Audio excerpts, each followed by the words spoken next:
Hi guys, it's Crazy Chess Adventures back here again.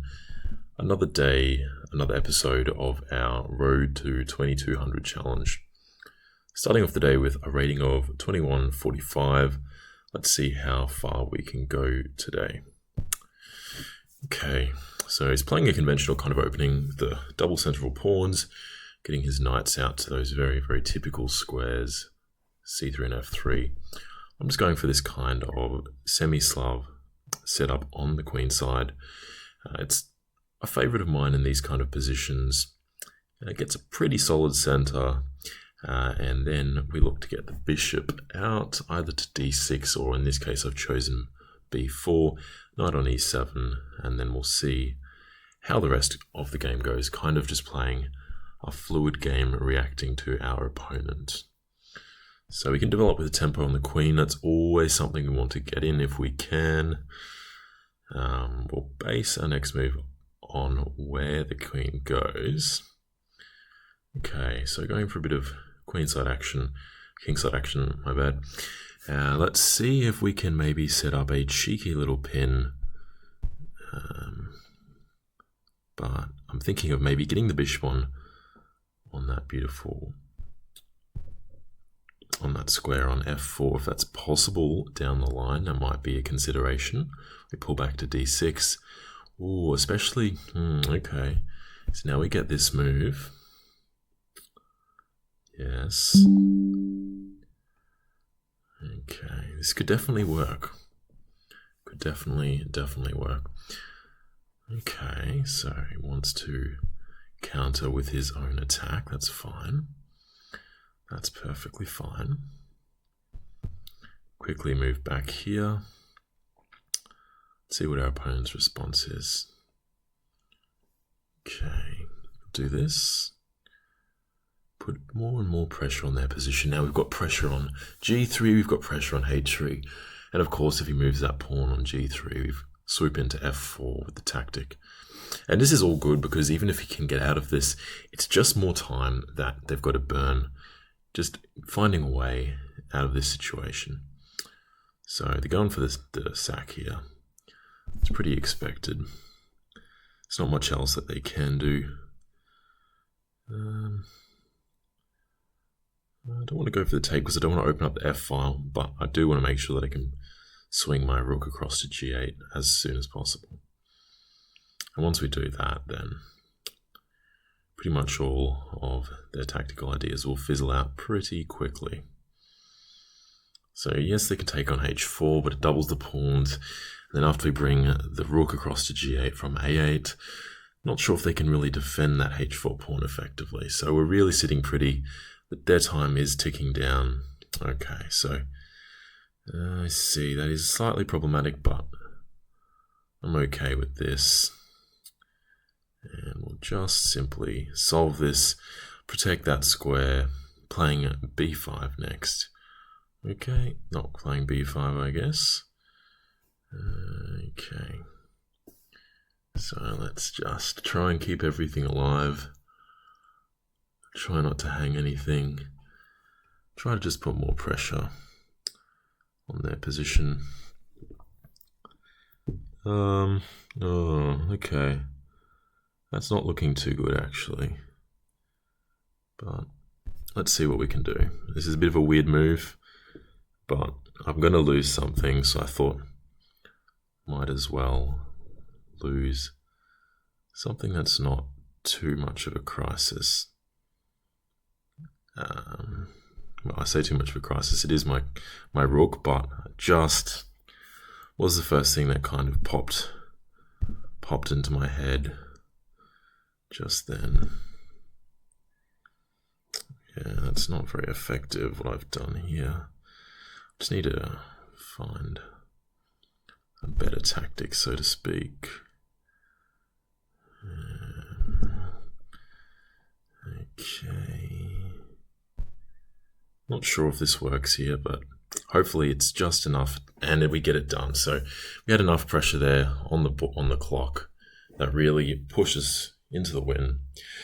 Nice win, so 2157. It's actually the highest rating we've had so far this challenge. Okay, I believe we're only 26 points off my previous all-time high, which was 21.83. So see how we go here in this game. Just trying to lock in, play solid moves, not blunder. That is a large part of the battle. Not blundering. Okay. Should I go for a cheeky push? I'm going to do it. Offer him the chance to sack a piece in exchange for a bit of counterplay or whatever he thinks he can get. And we're just going to keep the pressure on this bishop on the d5 pawn. Just keeping that pressure there.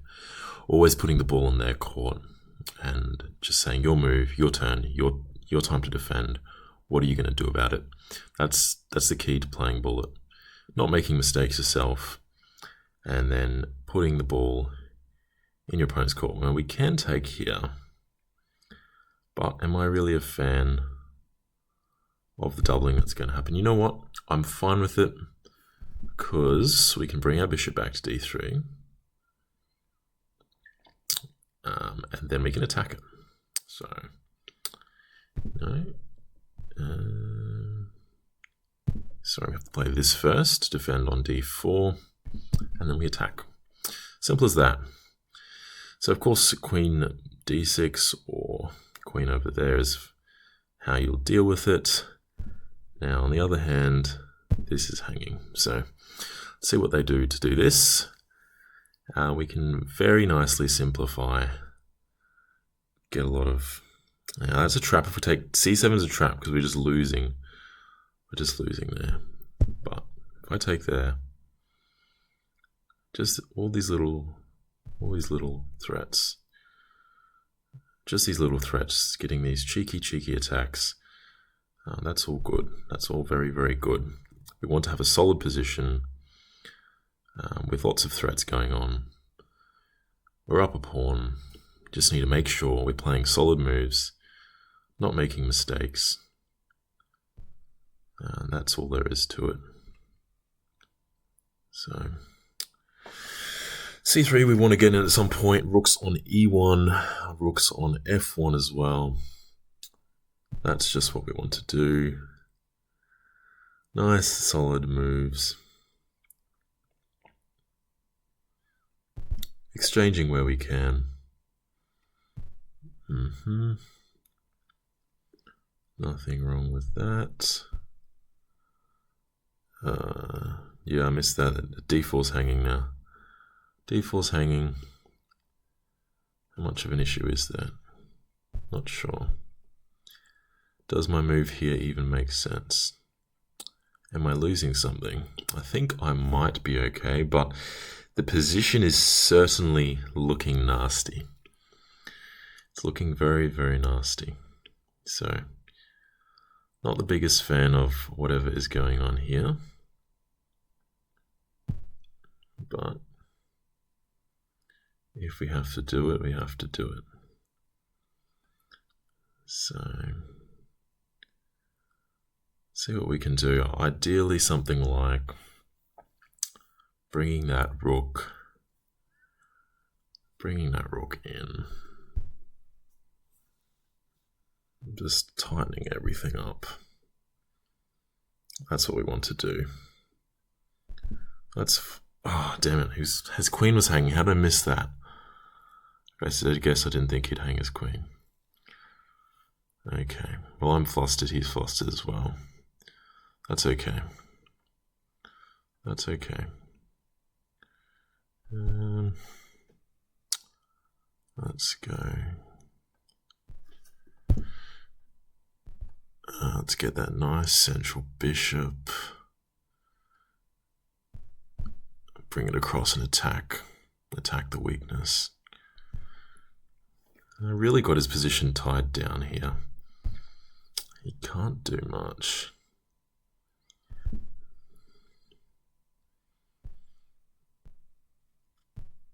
Okay, he's got that threat going there.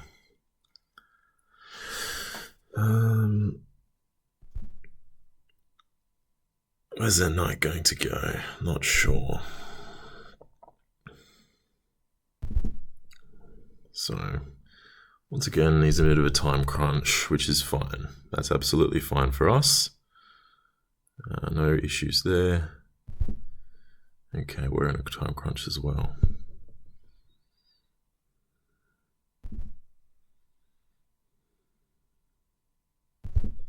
Not sure if this is a good move or not, but it's a move.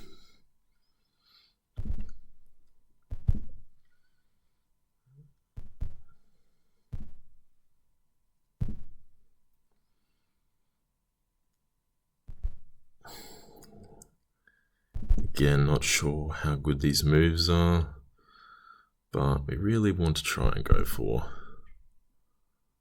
pass pawn or something here.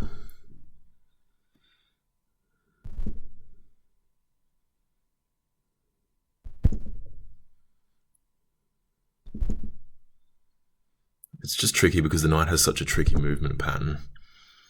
Now we've got to be careful to defend everything at all times. Now you can get some cheeky checks in. Oh, okay, so they timed out. That's another close but lucky win for us. So I'm just going to take a quick drink break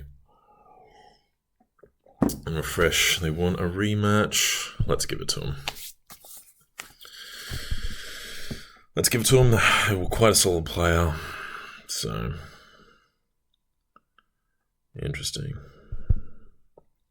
Interesting what we're seeing here, the e5. That's not a line our opponents typically take, but certainly a solid line.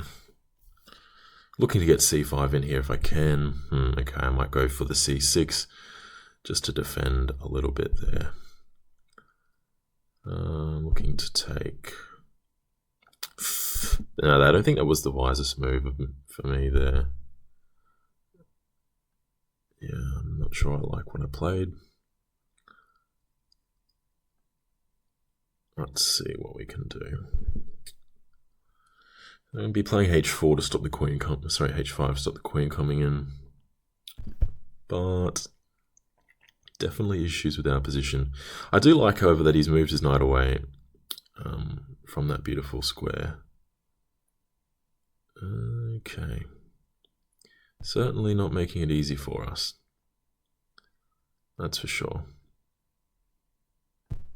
That's for sure. So we need to think about, yeah, queen, that was the natural move. It's a very good one too. Puts a lot of pressure on us. Makes it hard to play much here. I really need to get that knight. It's just tricky to defend e6, because if I play knight d7, then bishop's blocked from protecting e6. Yeah, it's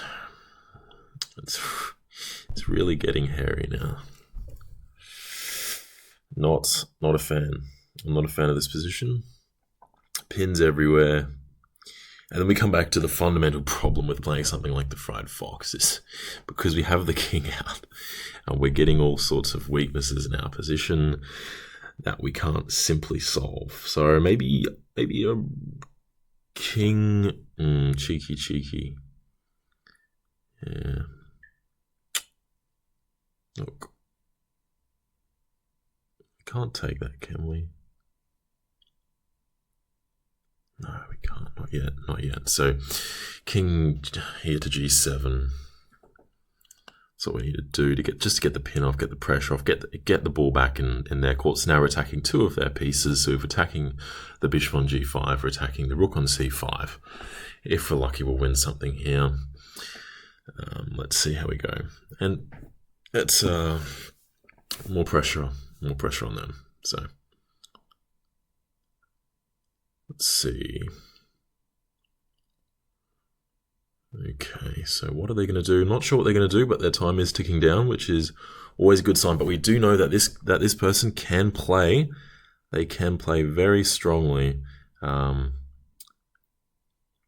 even when time is not on their side. Now, that was a bit of a tricky situation, but we need to lock that rook down there. Happy to take that. Happy to swap if we can. If not, I'm just going to play this, put the threat on their bishop. King's in a super, super dicey position. Extremely dicey. But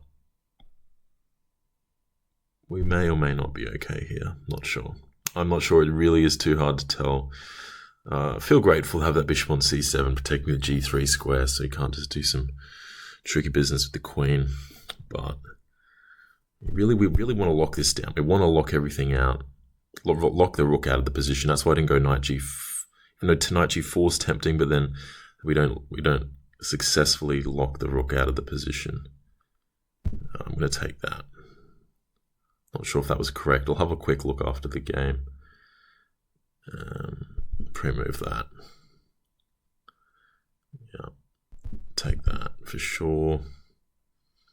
Okay, just give us the queen. Okay, I'm just not going to accept the rematch right now. I'm just going to have a quick look at what was going on here. What did I choose to do? Okay, so look, I took the knight. It looks a bit weird at first, but we are up. After we take the knight, we're still up. And it's, if I take the rook, if I take the pawn, sorry. Yeah, just the thing is, if I take the pawn, then the queen's coming into e4, threatening discoveries.